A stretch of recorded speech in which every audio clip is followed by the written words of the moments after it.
Good morning, everyone. Could we all please get seated and get ready because I know we're trying very hard to stay on schedule for the sake of everybody's day. Okay, welcome to, wait, what day is it? Oh, welcome to Wednesday. It's one of those things. It's wonderful to see everyone here. So let's get started with our session on phenotyping of allocation and source sink dynamics in woody and herbaceous plants. I'm going to pass it over to our wonderful and very gracious session chair, John Burley, to get us launched this morning. John. Okay, thanks. And just to try to get back to schedule, I'll introduce the speaker very quickly. Hendrik Poorter will be giving the keynote speaker. And Hendrik, take it away. Thanks so much. So a very good morning. What I would like to do today is to take you to the wondrous world of allometry and allocation. And just to relate to the remark that Alex Books made yesterday about the drawings, he was complaining. But in the end, my takeaway to you is that the hidden half of roots is generally comprising only 20 to 30% of the biomass. So maybe the artist didn't do that bad when he was drawing these sunflowers and these other plants. Okay, so before I would go and discuss with you the biological things, I would like to first sharpen our tools on the allocation, because during the last 100 years that has become a little bit a blunt tool. And why is that? That is because there is a lot of confusion. And so to talk you through, there's already confusion about the terminology. So let's start with photosynthetes that are produced, and sugars, when they are produced in the leaves, are either allocated to new leaves, or to the stem, or to the roots, and they do their things, and we call that allocation or translocation. And then with that, there is maintenance respiration, or there's respiration for uptake of nutrients, and so part of the sugars disappear, and the rest is used to increase the biomass of the leaves, the stems, and the roots. So people call that growth allocation or partitioning. And then in the end, people come along, chop off these plants, and they say, okay, there was so much leaf, there was so much stem, and so much root, and that's called the biomass allocation or partitioning or distribution. And why are there so many terms? That is because people try to discriminate between these three different processes. And obviously something went wrong, because some people call this partitioning and other people determine this as partitioning. So I'm going to try to make life easier for you. And like Napoleon, I think that one name or one word for somebody is not enough. You need at least two names, a first and a last name. So I will call this all allocation, but in the first case it's sugar allocation to leaf, stems and roots. It's growth allocation when you look at the increases in biomass. And it's the biomass allocation if you look at the proportion of leaves, stems, and roots. Right? That makes life, I think, a little bit easier. Now, then there's another point. Our predecessors, 100 years ago, when they were talking about allocation, they started to talk about shoot-to-root or root-to-shoot allocation. And I'm not that happy with it. And one reason is that if you have more shoot than root, then your shoot-to-root ratio can go up from 1 to 1,000 or more if you want. But if you have more root than shoots, the shoot-to-root ratio can only vary between 0 and 1. So it's a little bit of a strange distribution, and then people try to compensate for that. If they have a shoot-to-root ratio which is below 1, they talk about the root-to-shoot ratio. And then you completely get lost when some people say the shoot-to-root ratio was increasing or the root-to-shoot ratio was decreasing. So I think that's not a good idea to use shoot and roots. And there are more reasons for that. Because leaves and stems have very different functions for plants. So why would you pull that into one shoot, and why would you not take that apart?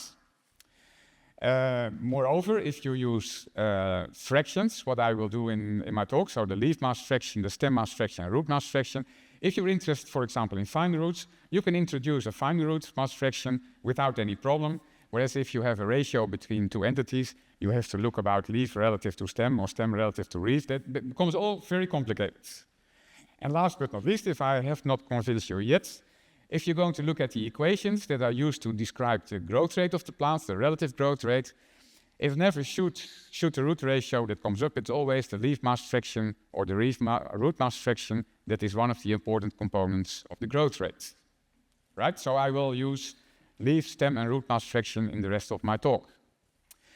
Now, if you're going to look at the poor plant after it has been germinated, then there are all kinds of environmental variables that act upon that plant. And that's above ground. It's also below ground. And the plant has to deal with these different things and try to optimize its behavior given the different values of all these environmental factors. And a very obvious question, of course, is what is actually the effect of the abiotic environment on the allocation of biomass? Now, people are aware for a long time already that if you give less nutrients to the plants, then the plant will make more roots. And the same is when you give less water to the plants will allocate more to the roots.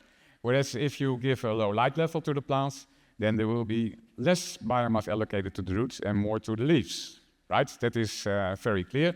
And this person here, Brouwer, did a very interesting experiment in the 60s because he grew various plant species in hydroponics, and he looked at, in this case, the shoot mass against the root mass. And in this allometric plot, if you halve it several times and you follow the progression of shoot and root mass, you see that you will find a straight line, which is indicated by the black line in the graph. Now, what he did is after 3 weeks, at this moment of time, where the circle, a red circle is, he removed either half of the leaves or half of the roots. And he followed in time what happens to those plants compared to the control plants. And what you can see is that within, well, almost 1 week, or otherwise 2 weeks, you see that the plants that were missing half of the roots or half of the shoots had grown in such a way that they were again on exactly this black line. And what Brouwer concluded was that there is a kind of equilibrium in the plants that makes that there is a certain amount of shoots and roots. And if you perturb it, it goes back. So it's really focused on a specific amount. And if you then give less nutrients or less light, then the plants can adjust this equilibrium. So he says there is a kind of, there is a kind of functional equilibrium, and other people that have worked on it, other bright minds have called it optimal partitioning or the balanced growth hypothesis, which say that the plant is investing to the part of the organ that is limiting growth the most. Okay, well, that is clear, but there are a number of things that are not clear.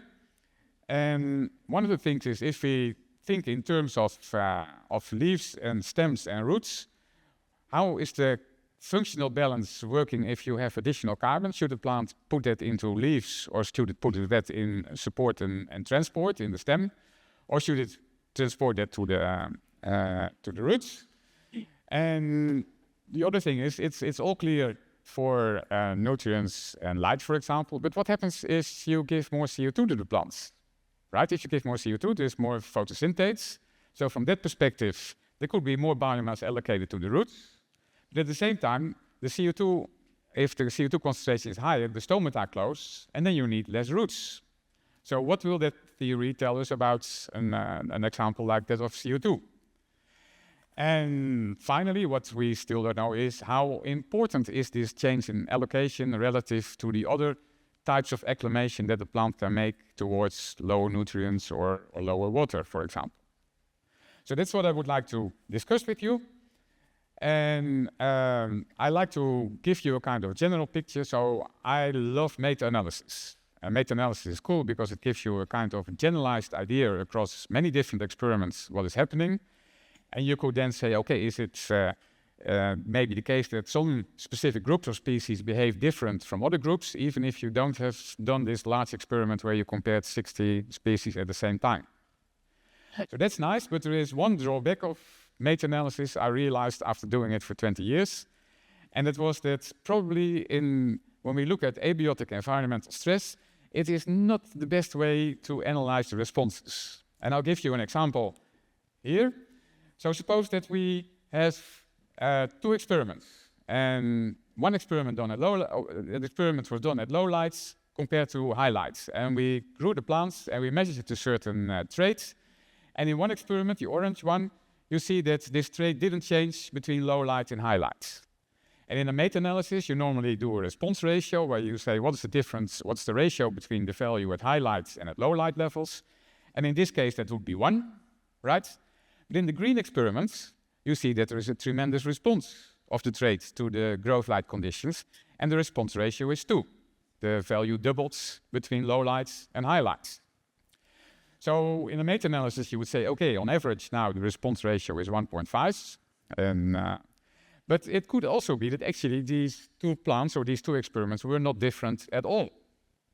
And if you think of that, or if you look about the actual light conditions in which the plants were grown, suppose that the green experiment was about Arabidopsis, and Arabidopsis is always grown at very low light levels, right? So the experimenter thought, okay, 150 and 300, that's already quite a lot. And maybe this was an experiment with an agronomic species, and these people like to grow the plants at much higher light intensities. So in the end, it could be just one dose response curve that is describing the response of these two different experiments. And if you're going to think about it, those response curves are, of course, superior above anything like a response ratio, because it's very generalized, and you can use it in models, for example, or you can calculate whatever ratio you want for whatever different light intensities you have.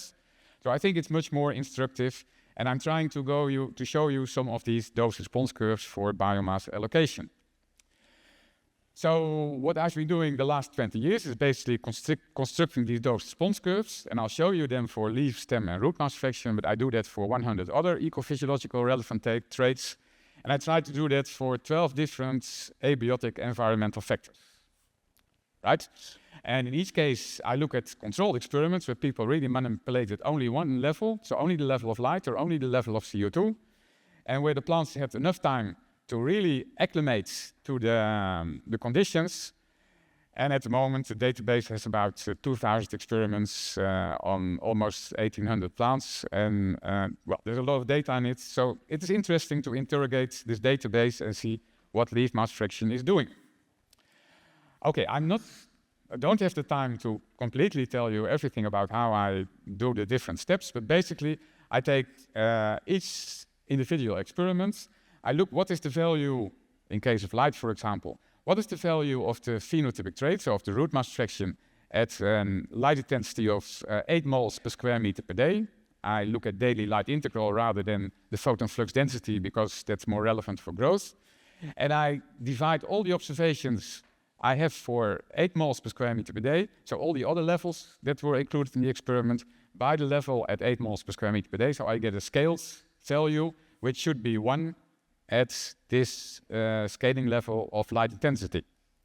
And if I do that for all the different experiments, and in total I had 1,650 points which I could use, then I find a line which is basically saturating, right, with an interquartile range, which gives you an idea about the variation that is there among the different experiments. And what I can do then is I can fit a curve through it, and the curve is nicely saturating in this moment. And so I know what the curve is, but that's still pretty complicated if I compare 12 different environmental factors. So what I will show to you is that, I say, okay, I calculate plasticity index, which is the root mass fraction at the scale root mass fraction at a very low light level of 1 mole per square meter per day and a very high level of 50 moles per square meter per day. So this is where most plants will be growing, somewhere in between. So that's one thing. So in this case, the plasticity index is 1.59. So there's a 60% higher root mass fraction at high light than at low light. But you also look for all these experiments, is the treatment where the plants got the highest light level, is the root mass fraction higher than in the lowest light level. And you see here in 87% of the cases, the root mass fraction is higher for the high light grown plants than for the low light grown plants. So that is a very consistent response. And the closer this value is to 100, or the closer it is to 0, the higher the consistency of the response is.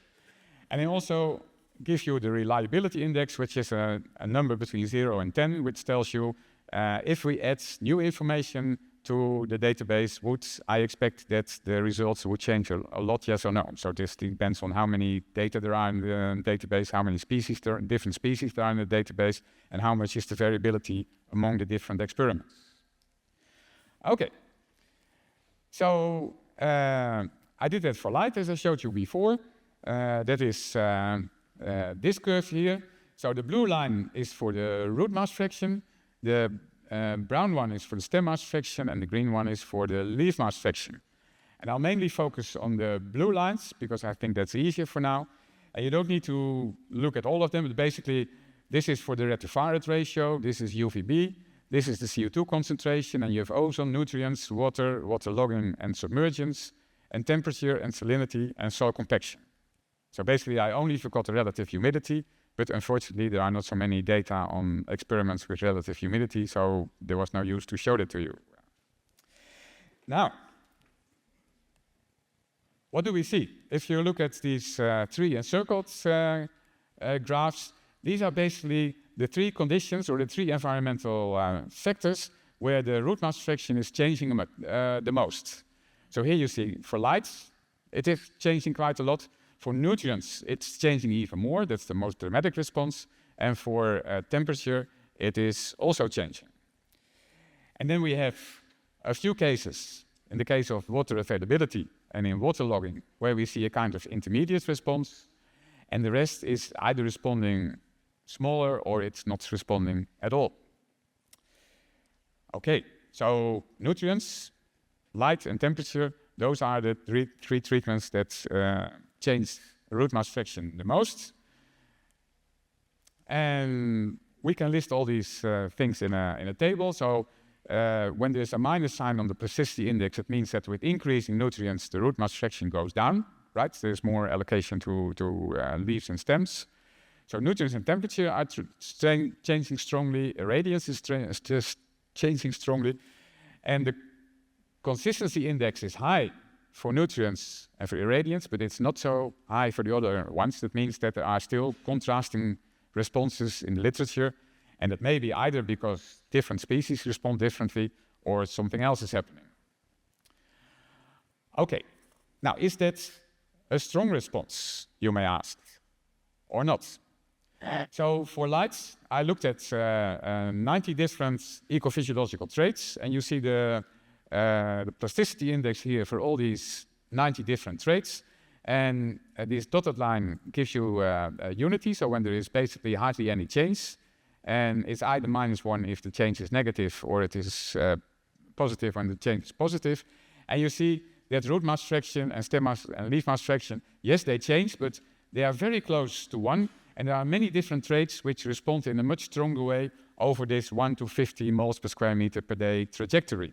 Right? So from that perspective, I think that the allocation is only a minor response.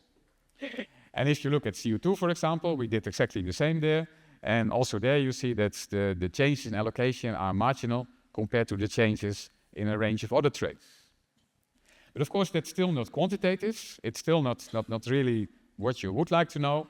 So we could do also another approach where we say, okay, we know what from this equation in green above, we know that the relative growth rate of plants is basically determined by the physiological components, which is photosynthesis and respiration, and a morphological component, which has to do with how the leaf area leaf weight ratio is, and it has to do with the allocation of biomass to leaves.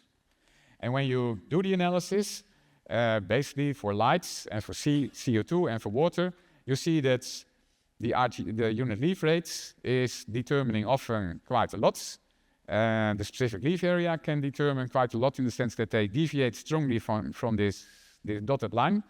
But the allocation of biomass to leaf, the leaf mass fraction, is generally very close to the line, which means that it's actually quantitatively not very important. And only when you look at the response for nutrients, now you see that the biomass allocation is really the most relevant response in determining the relative growth rate of the plants.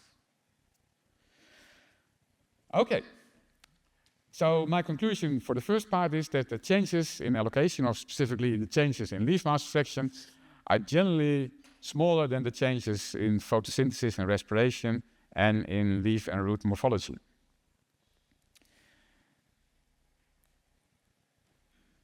Okay, then let's go to the second part. So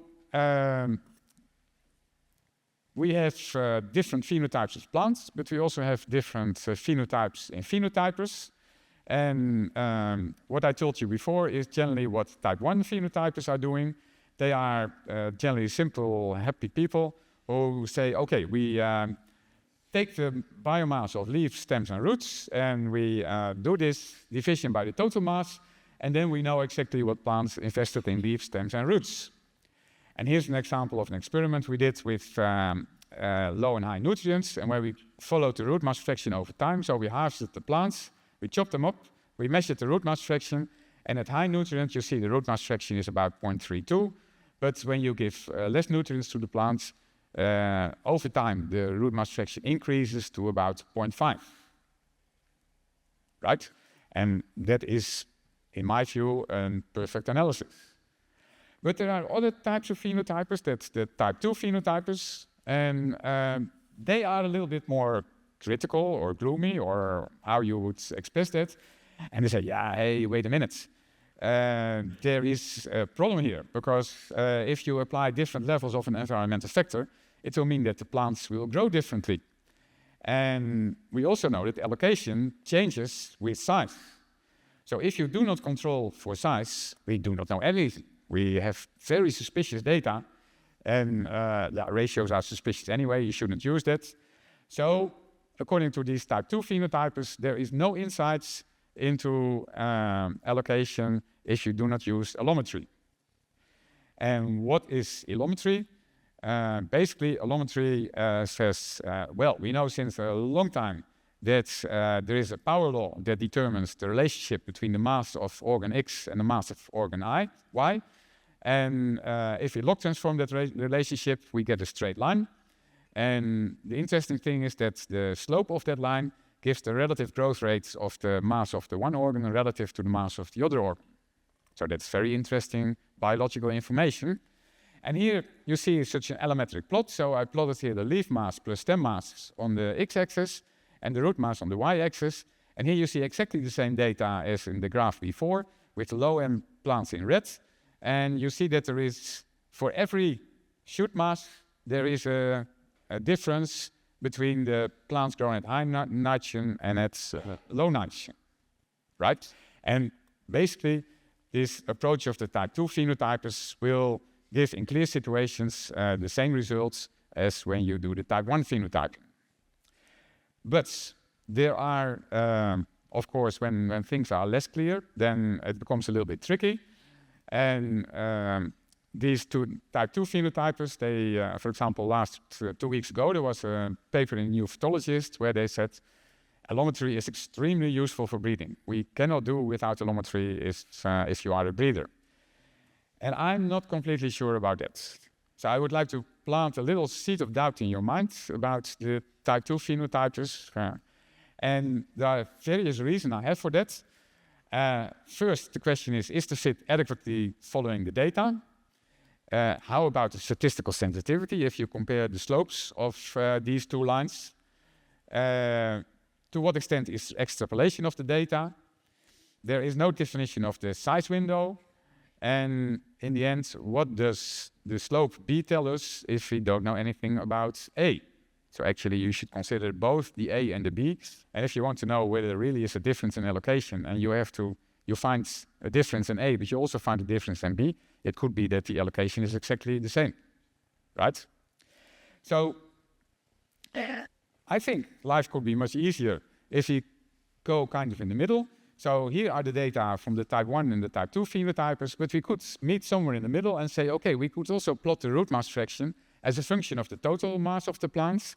And then you see here the black dots, and you can see here the red dots for the two different treatments.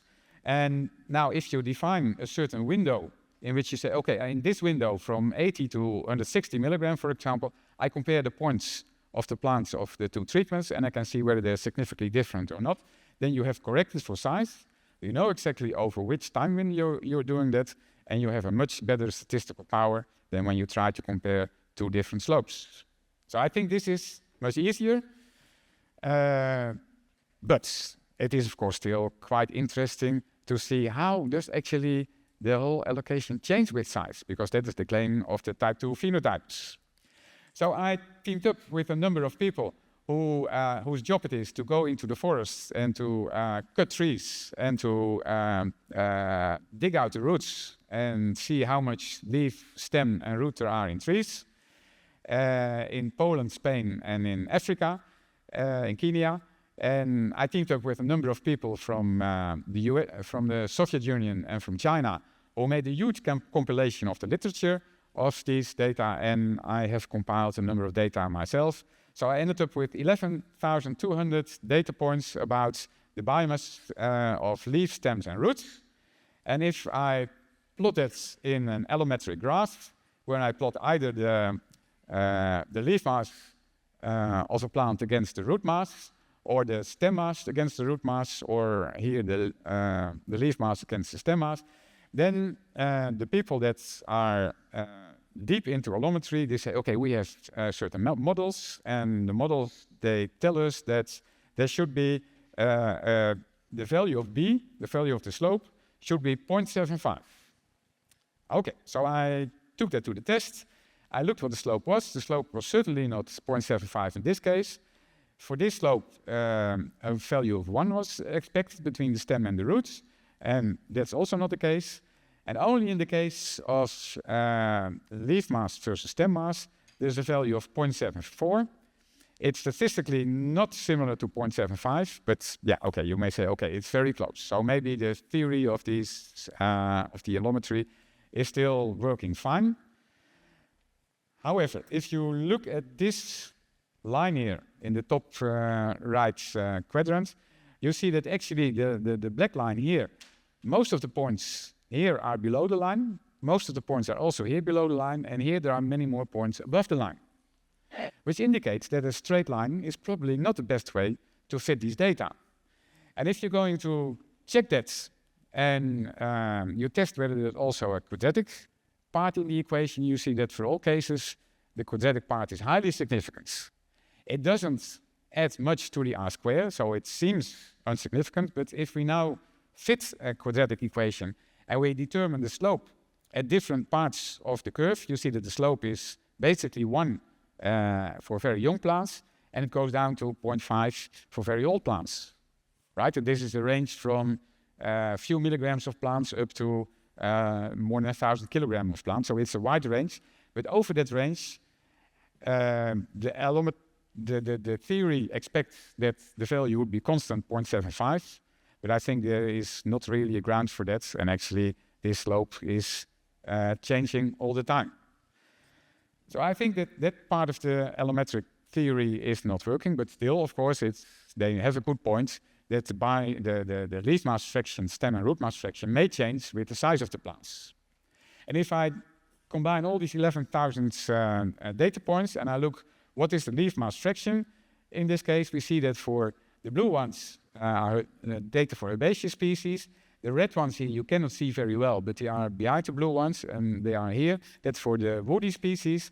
And what you see that both woody and herbaceous species start with a biomass allocation of, on average, 0.5, right? And then it decreases over time. And by the time that plants get really big, they get over 1 kilogram. So that's basically only trees. Then you see that the allocation to the leaves will go down to 2 or 3%. Now, we can do the same for the stem mass fraction and the root mass fraction.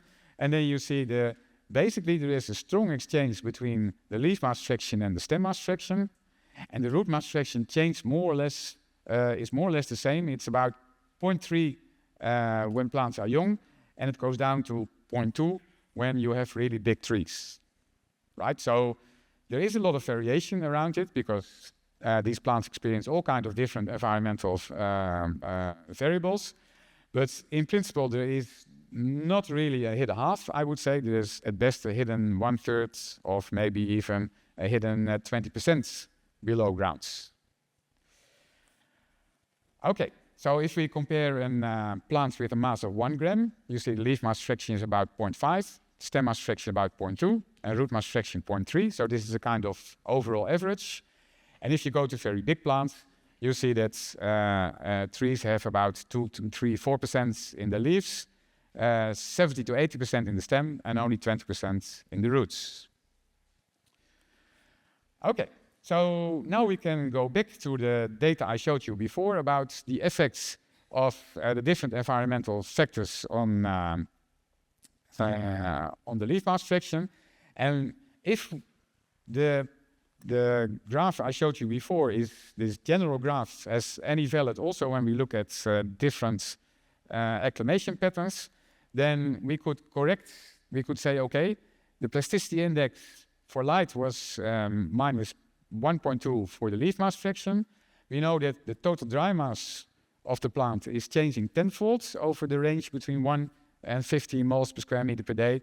So when we know this curve, we could correct this response for size, and then the response is not minus 1.2, but is minus 1.13. So yes, there is small change in this case, but the change is not very dramatic. And why is the change not very dramatic? That is because the change in size between plants grown at very high and low light is tenfold, but that's nothing compared to the almost 12-fold, or the order of magnitude of 12 that I showed you for the previous graphs. And we can do that for all the other environmental factors, and basically nothing is changing in most cases, except in the case of water and temperature. You see that the plasticity index may be a little bit higher than what we think just by not correcting for size. And in the case of nutrients, we thought already that the response was quite strong, but the response is even stronger if you correct for the size of the plants. Okay, now we could do a bit more fun things with these data, because we could also think, are there really differences which are among species? So we don't look at the acclimation term as I did before, but we now look at the adaptation. Is there a difference in allocation between different species?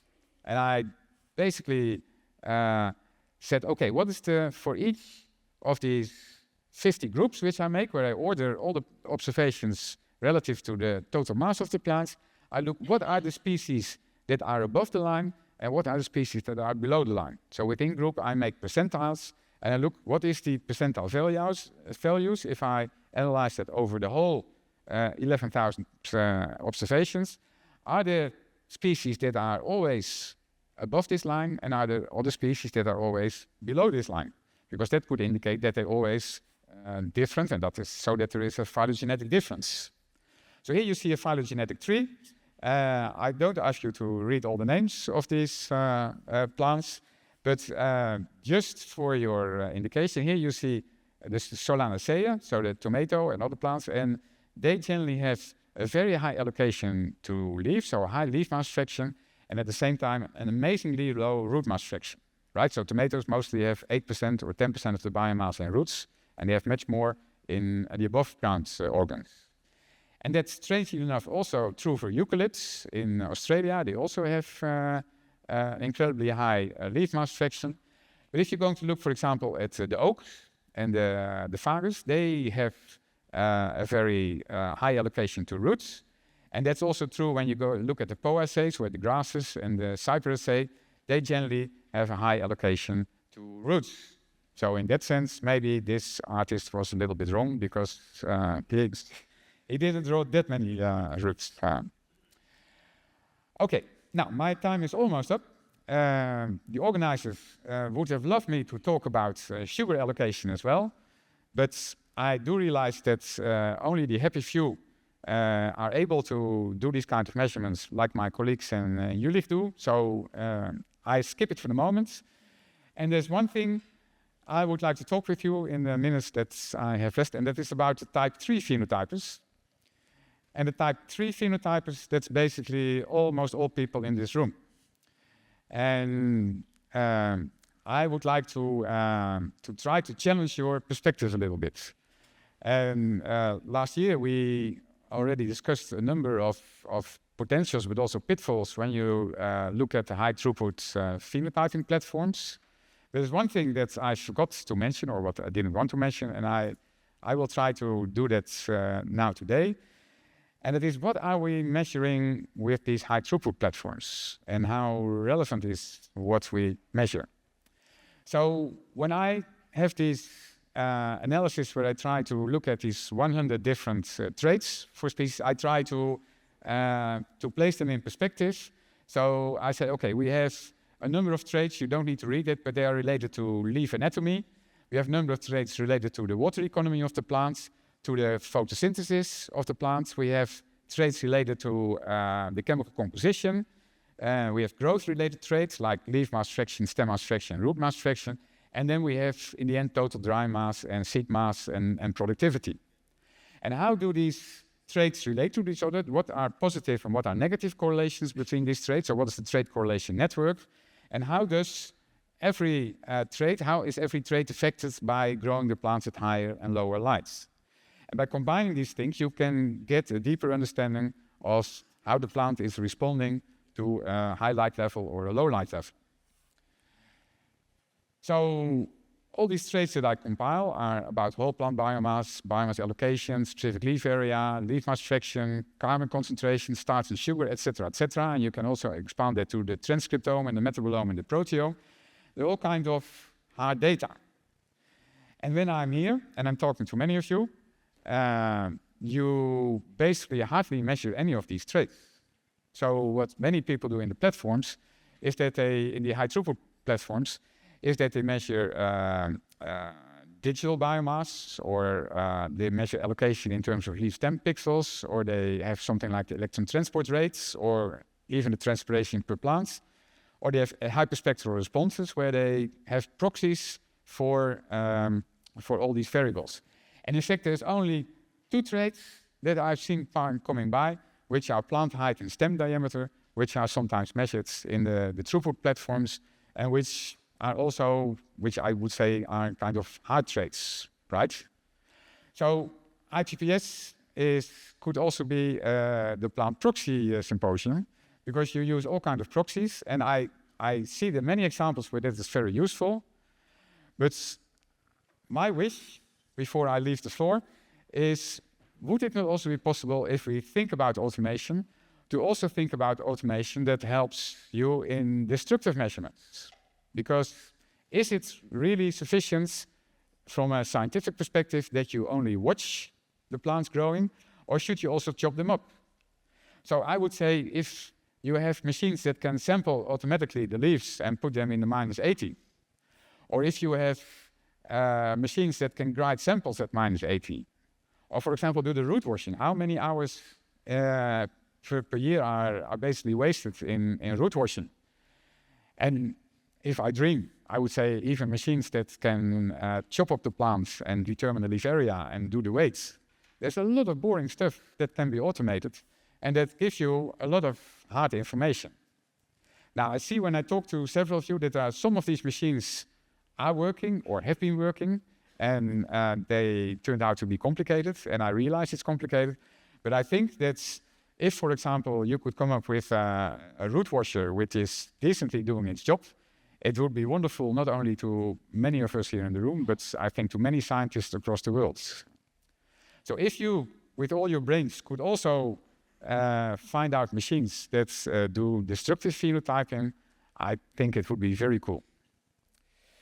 Okay, that was basically it. My conclusions are biomass allocation is mainly affected by nutrients, temperature, and light, and not so much by any of the other factors. But the changes, except for nutrients, are generally small relative to the unit leaf rate changes and specific leaf area changes. The type 2 phenotypes are correct that size has an effect on allocation, and basically this is a shift from leaves to stems, and not so much the roots which play a role. Phylogeny plays a role, and I think destructive analysis are still very relevant for our understanding of the plants. Thank you so much.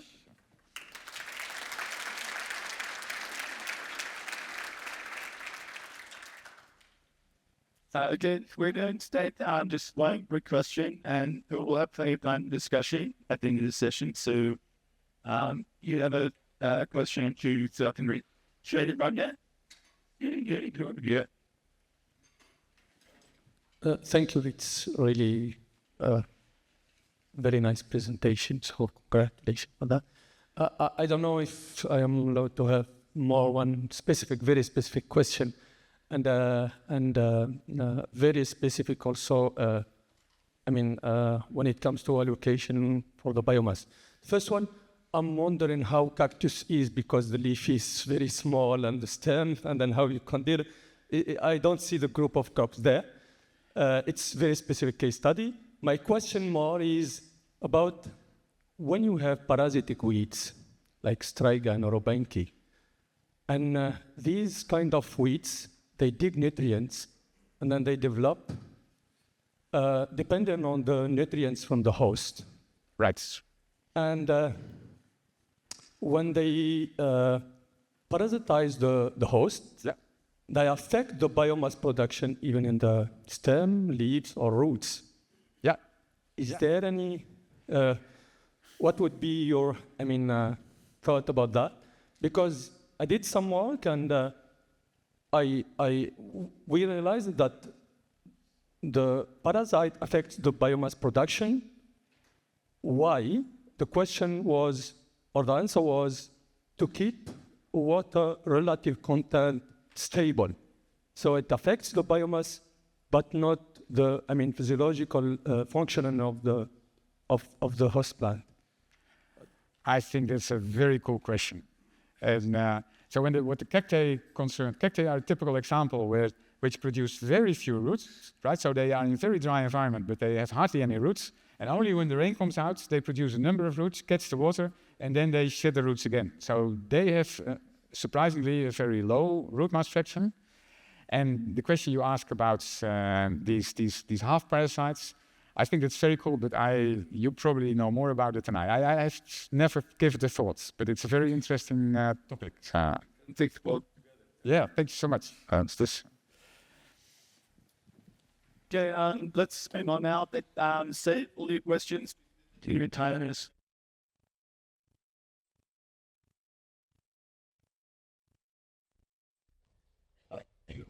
So one quick announcement about the schedule. We're going to have there's a small change. The next speaker was not able to make it, which means that we're moving everything forward one slot. If you look at the online schedule, those changes are already shown. And so next, I'm going to introduce Selma Ruishi, who's giving our next talk. And take it away, Selma.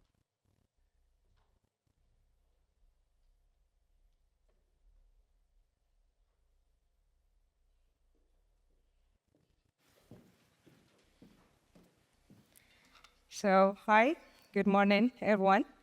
I'm Selma Ruishi, and I am PhD student at Mohammed VI Polytechnic University. I am fourth year PhD student, so maybe this is my last presentation as PhD student. So I'm very happy and honored to be here today to present you part of my PhD on exploring the genetic diversity of wild lentil species, especially for abiotic stress as drought and high temperature. But today I will present you part of this PhD on phenotyping and exploring the genetic diversity of the root system of wild lentil species. So let me answer the first question, why lentil? So lentil represent the third most important legumes crop, which means high economic is important, especially for North African and Asian countries. Also, lentil provide between 25 to 30% of protein and other nutrients, especially iron. So that's why we call it nutrient-rich crops. So as you know, that lentil, as the other legumes crops, contribute to the nitrogen cycle by fixing atmospheric nitrogen in the soil, which allows them to grow in almost all types of soil. So they are very important in crop diversification and key components of cereal-based cropping system. So to give you a little bit context and background for this study, I want to talk a little bit about the challenge for lentil production, but I will not talk about climate change. I think that all of you knows the impact of climate change or on agricultural production. But I would like to talk about a challenge which is very specific to lentil, which is the narrow genetic base. So here I present numbers. We have less than 50 varieties in 14 countries in the last 10 years. That means that we don't have much work, development, and improvements of new varieties for lentil. Also, the domestication process contributes to this loss. Almost 40% of the genetic diversity of lentil has been lost to domestication alone. So here to present you the lens genus for lentil. So we have 6 species. We have 4 gene pool. The first one with 2 species, I will say name briefly. We have Orientalis tomentosus for the first one, the second gene pool with 2 genotypes, the third one with Lens hervides, and the last one Lens nigricans. But these species are not fully explored for different traits. So we have untapped genetic diversity of this wild lentil species. So my PhD started with this modeling study. We used large data set for wild lentil species to do species distribution modeling. We used machine learning algorithm to assess and evaluate the impact of climate change on the distribution of this wild lentil species. And the idea was to identify species or genotypes that showed good on resilience under different climate change scenarios. And why? Because we believe that this species able to cope with different climate change scenarios for sure and potentially have a trait that make them resistant in the past in their centers of origin and continue to make them resistant under different climate change scenarios projected for 2050 and 2070 based on this modeling study. After that, we selected from this modeling study, we selected 61 wild lentil genotypes coming from different regions. As you can see here on the map, the distribution of wild lentil species is very large, so we tried to cover a large part of this distribution. So we screened this wild lentil species for physiological trait called water-saving trait by limiting transpiration rate under high vapor pressure deficit, or what we call high temperature, more simply. So we found 2 important points. The first one, we found that we have large genetic diversity of wild lentil species for this trait. Secondly, we found that wild lentil species have the capacity to control transpiration by closing stomata early in the stress period. And that allows them to conserve water in the soil to sustain development and growth. So we said maybe this is one of the survival strategies adopted by wild species in their centers of origin or in the native areas.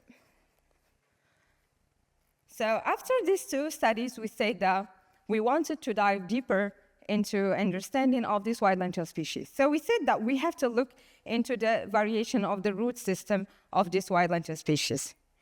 So interestingly, we didn't find much work. I think that we have 3 or 4 studies that studied the genetic diversity of this wild lentil species, but first of all, they didn't really use large data set for wild species, and also they didn't really use high phenotyping techniques. So we said that we have a huge research gap here. We have untapped genetic diversity when it's come to the root system. So now coming to the root phenotyping, and I think that as many of you who already work on root phenotyping knows that this area comes with several challenges, especially when it comes to the limited visibility. It's really hard to visualize, quantify the root system in the soil. And also the technique we used before are often destructive techniques, so we have to remove roots from the soil to do our analysis and quantify the root system. And also time-consuming, and we have required more efforts. But recently, with the advancements of root phenotyping, this, as shown here in the figure, we have more and more efficient techniques to phenotype the root system. So now I would like to introduce you the root phenotyping platform that we used. So it's called the Rhizoscope. It's advanced phenotyping platform located at CIRAD in Montpellier. So this platform, it was designed to phenotype annual crops as wheat, barley. I think they already used rice, lentil. So it's fully controlled. We can control all the environmental conditions at temperature, lighting, humidity also. So it consists of 4 containers. Each container can hold up to 50 rhizobox structure, and each rhizobox, it's a structure made of 2 plates, each one measured to 50 by 20 by 2 centimeters, and filled by plastic beads. This plastic beads was to mimic the soil resistance, and also, And also we have the most important thing about this structure, that we have pin structure. I don't know if you can see it, but you will see it in the next, yes, you will see it here in next slide. This pin structure is very important because it helps to conserve the stability of the root system after we remove the beads, and also conserve the spatial distribution of the root system and the rhizobox. So the second component is what we call rhizomaton. It's a dark chamber where we can take pictures, images for the root system. So it's conserved with, it allows that to have the image with the same light intensity and also with the same distance between the rhizobox and the cameras. So after that, we analyzed the image. We developed a Python algorithm with Serat team. So here we have the basic trait for root, for example, maximum root depth, root angle, total root length, etc. And also we developed traits that we said that these traits are very important for white species. For example, we have the coloriferous ramification. So we observed that here, for example, we observed that this length between the color of the plant and the first ramification was very important in wild species compared to the cultivated species. It goes up to 8 centimeters for wild species to have the first ramification. Also, we studied the root density in more detail, so to understand the spatial distribution of the root system and the rhizobox. So we have the mean density, the average of the root density. Also, we calculate the depth corresponding to the maximum of root density and trait corresponding to the spreading or the spatial distribution of the root system and the rhizobox. So here for the root density, I will explain very briefly how we calculate the root density. We stacked the image to have the same, using the Python algorithm, to have the same X and Y axis, and we did all the root segmentation to remove the background and also to transform this image to the binary image. So we have 0 for non-root areas and 1 for the root area. And we average the root density across the x-axis.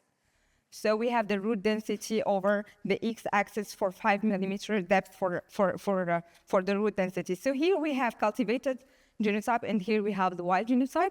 So here you can see the pattern of the root density across the depths. This is the cultivated genotypes, and this is the wild genotype. So here we can extract all the information on the maximum root depth and also the pattern of the distribution of the root system in the rhizobox.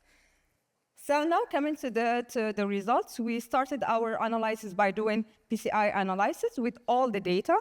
And the idea was to see how these genotype clusters, and also to see which variables or root parameters are responsible for this clustering. So here we have 3 clusters, but basically we have 2. We have one cluster for cultivated genotypes and 2 subclusters of wild species.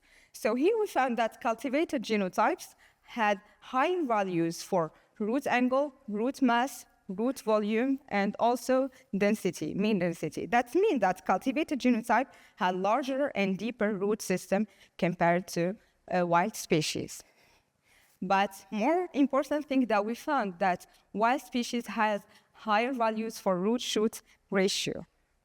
That means that we have the cultivated genotype that have a deeper root system, and in more other words, that cultivated genotype puts resources on both shoot and the root developments or biomass, and we have the wild species that develop more the root system over the shoot system, and having higher values for. And I have to say that our experiment was not conducted under water-limited conditions, so it was like screening. And still, wild species prioritize the root system developments over the shoots. And as Professor said, that the root-shoot ratio is functional balance. It follows the functional balance, which is the basic fundamental of crop growth models, that when we have limited soil resources, plants tend to develop more root system to access those resources, even if it means slower shoot development. Also, we found that root angle root angle was wider in cultivated species compared to the wild species that have very narrow root angle. And also we observed the pattern that further you move from the first gene pool to the last one, more the root angle became narrower. And these patterns was also observed in wild barley. And we said that maybe this is one of also the strategy adopted by wild species to capture their centers of origin. So here another visualization of the PCA analysis. So here we found that one cultivated genotype clustered with the wild species. So we look at it to the pedigree of these cultivated genotypes, and we found that this genotype had genetic background of wild species. And more interesting thing that this wild species coming from the same region as the wild species that we use. It's mainly from the fertile crescent regions.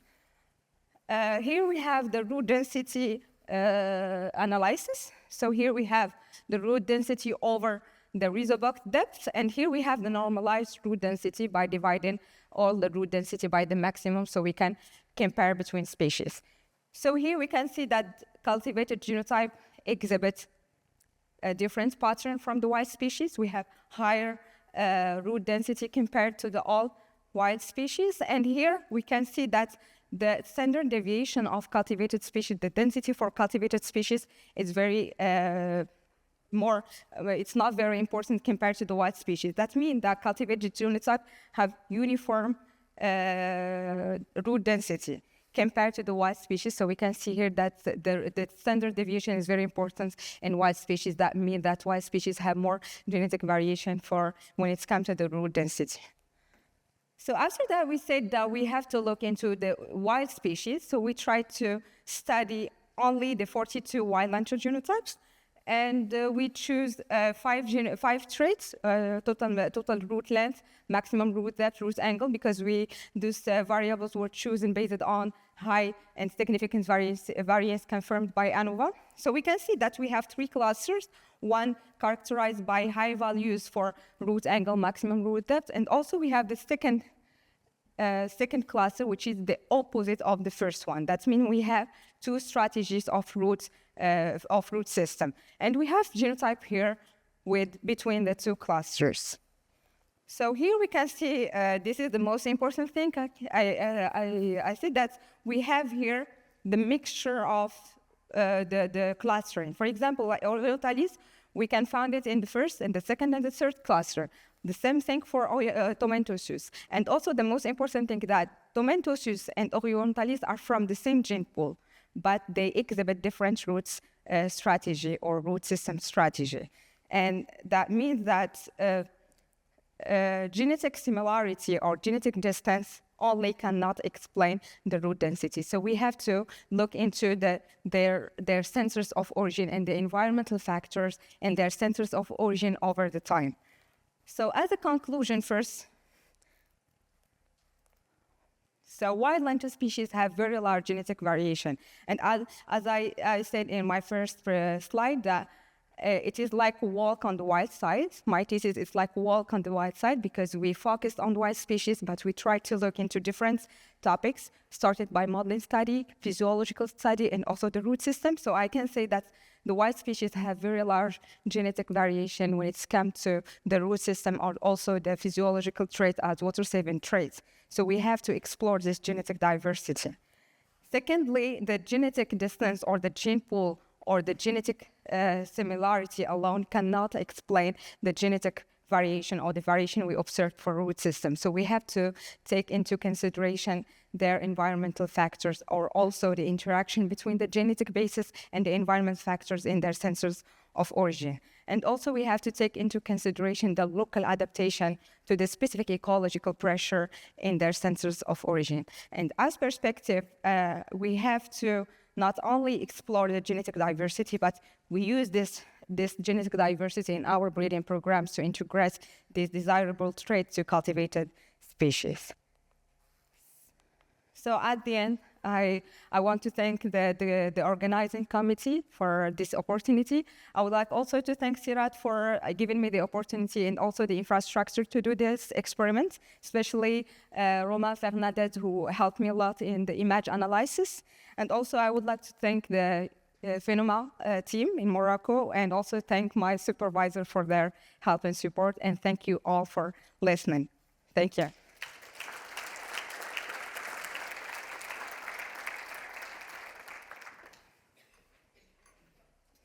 Okay, thanks so much. We're running a little bit late, but I do want to do questions in summer. So you want to start us off right here in front. Okay.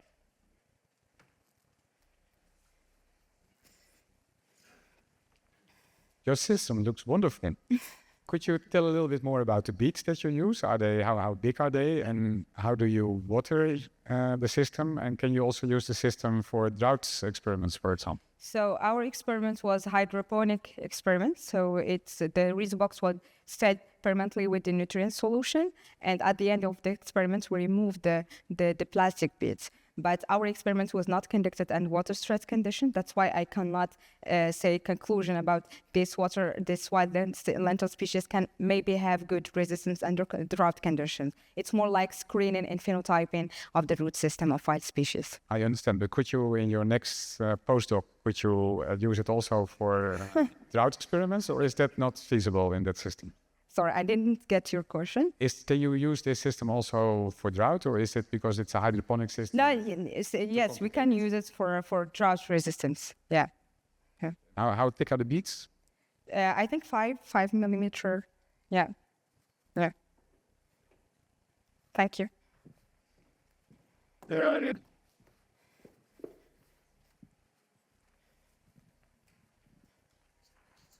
Thank you. Yeah.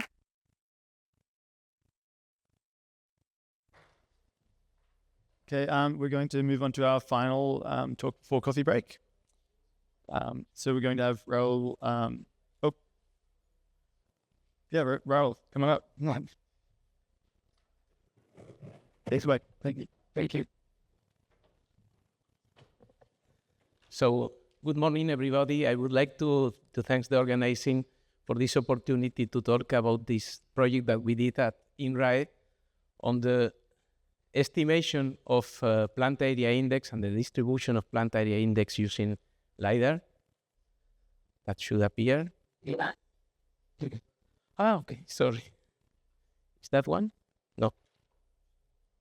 Okay, on terrestrial, using terrestrial LiDAR. So, well, most of us, we know what a LiDAR is. So it's essentially an active sensor that measures distances. So a light is emitted in a given direction, is reflected back from the canopy, and from the difference in time of phase, we can determine the distance between the LiDAR and the impact. So when you do that a large number of times, what we get is a 3D point cloud of our canopy. In species or architectures where are relatively simple, just we can estimate leaf or even the plant area by reconstructing a mesh directly from the point cloud. However, in complex and dense canopies, as with canopies, probably the reconstruction of a mesh surface is not the most adapted approach.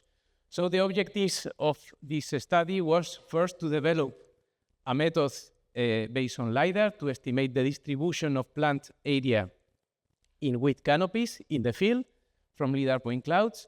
The second was validating that approach with destructive field measurements. And finally, understanding the role of different factors, like, for example, the LiDAR viewing geometry, or also the possible differences in the architecture of the genotypes that could eventually impact the plant area index estimations. So this work relies on 3 field trials that were conducted in 2022 and 2023 in 2 phenotyping platforms in the south of France. So we have always the same 10 genotypes, breed with genotypes, shown with different sowing dates, water treatments, and sowing densities. And we conducted a total of almost 300 destructive measurements of plant area index in the microplots. These are the marks that you see at different growing stages that goes from the end of tillering until anthesis. So in these phenotyping platforms, we have the phenomobile ground robots, and it's with that we acquired the LiDAR point clouds. So basically, the phenomobile has a system of 3 LiDARs. 2 of them are looking downwards, nadir, and a third one is looking at 45 degrees. So there is a large overlap between the footprint of the third LiDAR. Basically, they operate like a patch broom sensor. So the LiDARs scan in the direction perpendicular to the rows, and the measurement here moves in the direction parallel to the rows to generate a point clouds of about 30 million points for a microplot of 10 square meters. So here you see the area that we destructively sample. So how did we estimate the plant area index? So first, we have the original LiDAR point clouds, and first we estimate the position of the ground. So we analyze the impacts, the frequency of the impacts at the bottom of the canopy. We fit a linear model with a small, offset to prevent the effects of soil roughness in the results, and then we voxelize the point clouds. So we divide the scene in voxels. The voxel size in the X and Z direction is quite low, and we define relative to the row distance, so it's 1/10 of the row distance. And in the direction parallel to the rows, the voxels are a little bit longer to maximize the number of beams that are incident in the voxel. Then what we do is to compute for every voxel the gap fraction. So it's the probability that a beam passes through the voxel without impacting in the canopy. For that, we can trace the trajectory of every beam.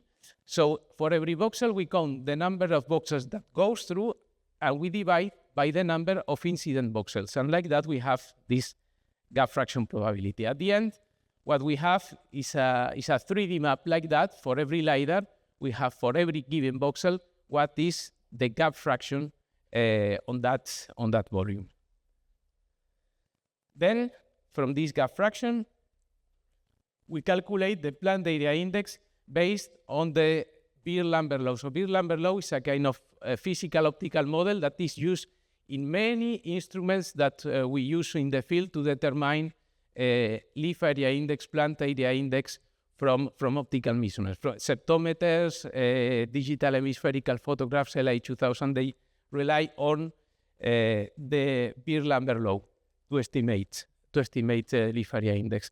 The problem with Beer-Lambert law is that you have 2 unknowns. You have the plant area index, but you have also leaf inclination. You need, when you have only one observation of the gap fraction, you need to do some hypothesis on how the leaves are inclined in order to derive plant area index. The positive point with the LiDAR system is that we have the same voxel observed by 3 LiDARs at the same time. So at the end, what we have is a vector of 3 observations to solve a problem of 2 unknowns. So at the voxel level, thanks to these 3 observations, we can numerically invert the Beer-Lambert law to estimate at the same time plant area index and average inclination angle. So how do we do? In order to be robust, we follow a slightly different strategy. What we do is to consider that all the voxels at a given height have the same inclination angle, but that PII changes from voxel to voxel. The strategy is to sample for every set position. We sample the inclination angle from 0 to 90 degrees. For a given inclination angle, the PIE can be solved numerically by solving this linear model. So what we have just to do is to select the average inclination angle that produces the best fit between the observed and the model data. This is a little bit technical. I'm not going too much in detail, but if you are interested more specifically in some questions, please ask me later. And then from that inversion, what we get is a three-dimensional map of the distribution of the plant area index. And of course, the vertical distribution of the leaf inclination angle. We test, based on this approach, we test different hypotheses. We want to know first if the third leader at 45 degrees contributes, at which point contributes, because most of the optical systems have essentially nadir-looking sensors. We want to know what is the contribution of the third leader.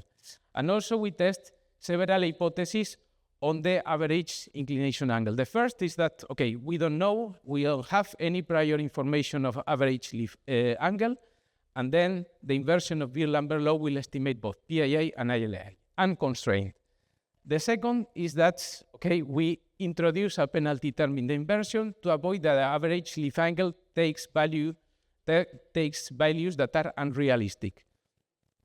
And the third one is that we do, as everybody, in most of the cases for field crops, they fix the average inclination angle to 60 degrees, which is a spherical model considered as reference in most of the optical sensors. Okay, and then, of course, when we, from these 2D graphs, from this 2D distribution of PII, what we do is integrating PII at the canopy scale only from the poses that overlap the area, the exact area that we have destructively sampled in the field, and we compare canopy light measured with canopy light derived from these maps. So the results indicate that the hypotheses on the average inclination angle are extremely important. So when we leave the average inclination angle to vary freely, we have a massive overestimation of the plant area index. So there is a need, I will explain you later why, we have to constrain average inclination angle in order to get satisfactory results, either by inserting the penalty term that I explained before, either by fixing the average inclination angle to 60 degrees. And in that case, in both cases, more or less, it will work fine. The results are slightly better when we use the 3 LiDAR instead of the 2 LiDAR, but more or less the overall root mean square error is okay, is satisfactory. Why do we have this massive overestimation when we leave the inclination angle free? Well, these are the estimation of the average leaf angle with this configuration and the hypothesis of LA free for every genotype in the 2 sites. And this is when we do that, when we constrain with a penalty factor the average inclination angle. What we see is that in this case, we have the bias in this in the ILA. This massive overestimation is due to unrealistically high estimations of the average leaf angle, which are due to a slight bias in the gap fraction due to the LiDAR spot size. If I have time, I could explain that later.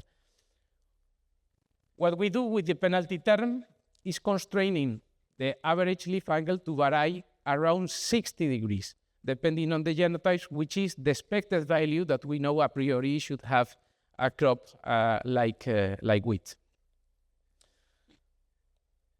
So this, how to determine the parameters of this penalty term. So what we have here is the variability of the root mean square error in the 3 and the 2 LiDAR configurations, depending on the 2 values of this penalty term. The crosses indicates the hypothesis where the ILA is fixed and the ILA is constrained. So basically there is a big area in the space of parameters where you can adapt the values of both parameters, but basically the root mean square error is the same. We can adapt these parameters to let the average leaf angle vary across genotypes, but basically we have more or less the same error as if we fix the average inclination angle to 60 degrees. So can we just keep average leaf angle constant and we forget about everything? Well, the result says that this is not exactly a good idea. So these are the correlation between estimated and destructive canopy leaf area canopy plant area index by cultivar. So when we fix the average leaf angle to 60 degrees, especially in the two-ladder configuration, we have relations that are specific for the cultivar. And this is obviously not what we want from a high throughput phenotyping perspective.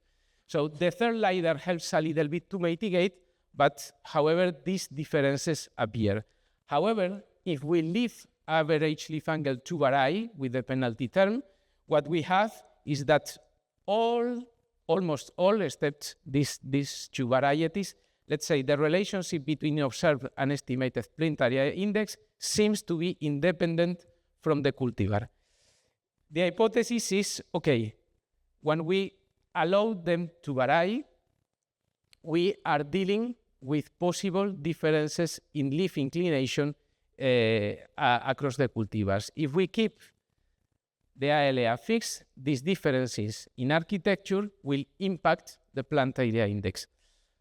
So actually, with that approach, we see that in the two sites, Toulouse and Moggio, there is a kind of classification between in the inclination of the cultivars. We have some cultivars that are a little bit more erectophile and some of them more planophile.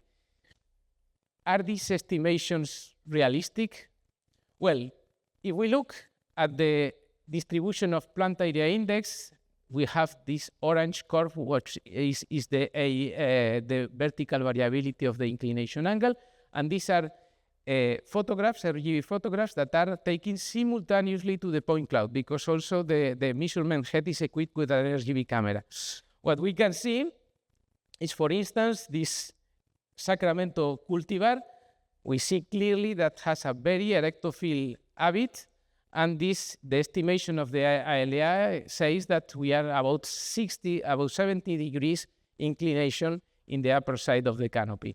Chevignon is has a kind of intermediate average leaf angle, so it's more or less compared to Sacramento what we observe here. Renan is a kind of outlier because it's a cultivar with very large and very curved leaves that decreases a lot the average leaf angle, especially at the top of the canopy where the curvature of the leaves makes the average leaf angle decreases. And also, due to that particular architecture, this distribution of the leaf inclination, we don't appreciate clearly the raw structure in the plant area index. And then Oregrain has a particularity that the flag leaves is almost planophile. So this we can see here, this short decrease in the average leaf angle at this point, which indicates more or less the insertion height of the flag leaf. This increase below of the average leaf angle that comes with a decrease of the plant area index would indicate apparently the midpoint between the last two internodes, where normally you have, theoretically, you would expect that you have less leaf area if the flag leaf is flat. So, okay, this suggests that the estimated average leaf angle that we produce both across genotypes in the vertical profile makes sense. So, in relative terms, I would say that these estimations of the average leaf angle describes what we have in reality, although we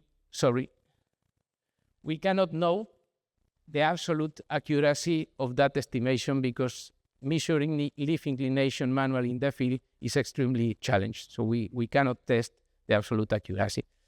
So just to finish some conclusions, so we proposed a model for dense canopies that allows to describe the variability in 3D of the plant area index and the average inclination angle.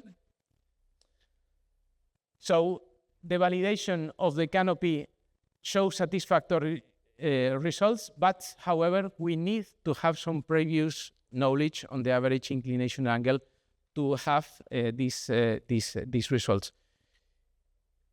the best strategy is constraining the leaf angle with a penalty term. However, this penalty term is a priori instrument dependent, and this is a bit of an issue. I mean, you need to change it probably from time to time. We have seen that the space of parameters that provides a satisfactory root mean square error is large, but anyway is dependent of the instrument. And last, that we cannot validate in absolute term the average leaf angle that we estimate. We cannot validate it in absolute terms, but at least in relative terms, the variability that it describes makes sense according to the evidence that we have. Finally, the future challenge is trying to use this data with other phenotyping data that we collect from PhenoMobile to estimate, probably using an intermediate architectural model, more detailed organ level traits. For instance, the individual leaf area per strata. And just a last word to say thanks to all the colleagues from the FAST project in France that helped a lot in this massive validation with field data that we have conducted in 2022 and 2023. Thank you very much.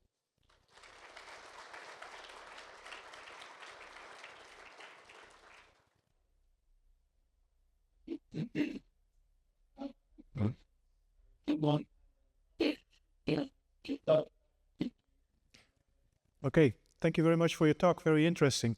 I was curious, can you share a little bit more about the canopy itself is very complex and dense, and yet your voxel size you made quite large. What if you would reduce that voxel size? What would be the impact on your approach? Actually, the voxel size is kind of optimized in order. I mean, it's important that in the x and y, x and z directions, in the direction perpendicular to the row and the canopy height, to have a voxel size small enough to avoid that you have clumping of leaves at the voxel scale. Because when you have clumping inside your voxel, leaf clumping inside your voxel, the Beer-Lambert law doesn't apply well. As we assume that in the direction parallel to the rows, the distribution of leaf area should be more or less homogeneous, because you don't have a row structure, we can increase the size of the voxel without violating the assumptions of the target median. Could we reduce the voxel size in that direction? Yes. The problem is that when you reduce the voxel size, the number of incident beams is lower, and then the computation of the gap fraction, especially as you go in depth in the canopy, becomes more and more robust. So either you average your gap fraction in the y direction, either you enlarge the voxel size in that direction in order to have satisfactory results. So more or less that reaches the same point. Yeah.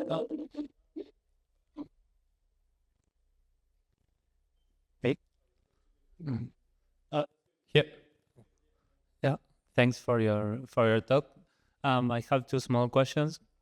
First is I wonder how the wind affects the LiDAR measurements, because from my experience of working inside a wheat canopy, even a slight breeze moves the leaves a lot, and even the whole plant. And in a second question would be if you compare the LAI results with like septometer measurements or SunScan measurements, something like that. For the first question, it's a very interesting question. Actually, we try to avoid acquisitions on wind first, because let's say that in the LiDAR acquisition, if the leaf moves, you can have the same leaf falling in different voxels, and also let's say the co-registration between the voxels number 1 and number 2 and number 3, which is a little bit backward, becomes a mess. Apart from that, the fact that you have a preferential orientation of leaves when there is wind also in theory violates the turbid medium assumption of the Beer-Lambert law. So yes, when there is a lot of wind, it's preferable not to go with the Phenomobile. I think with any optical method. The second question is no, we didn't compare with other optical methods. I mean, when we wanted to validate, we prefer to validate that with destructive data, also because canopy level methods as septometers or LI 2000, etc., they estimate what is often called an effective leaf area index. I mean, you are including the effect of leaf clamping, and your estimated leaf area index or plant area index may not be exactly similar as the actual one from a destructive measurements. Thank you. Interesting presentation. So it's nice to see that with 2 LiDARs we can do as for 3, because we went for 2. So it's nice to see these results. I have 2 small questions. The first one is, did you do the same for other leaves throughout the cycle? I mean, F-1, -2, and to see the angle too, and see how it is, especially, I know that the flag leaf is the most important one when we talk about, seed production, but what about the other leaves in the behavior?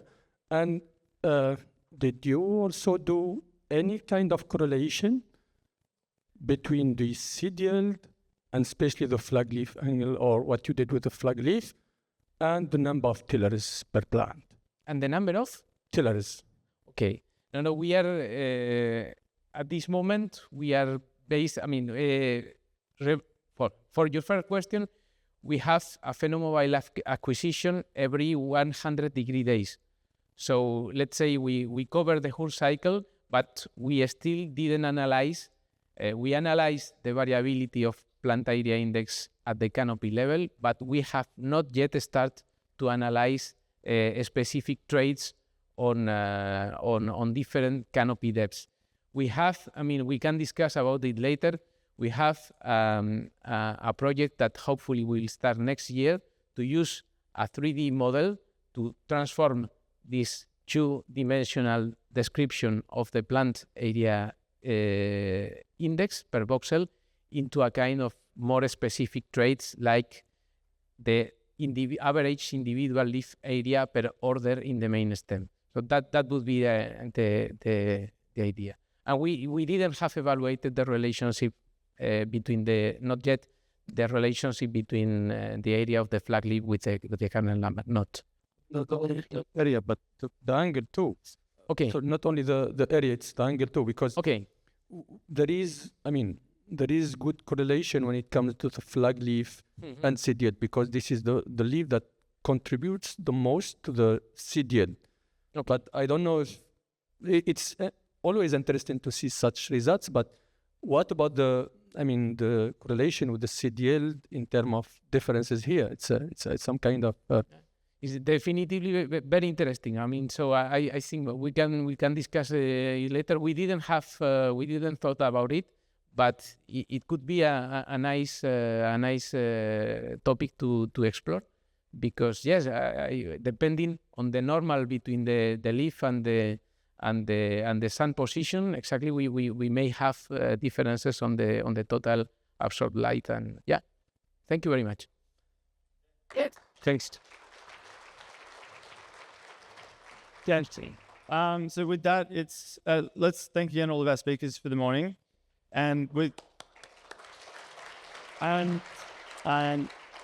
that, it's coffee time. So we'll come back here at 10:55. Is that what it says on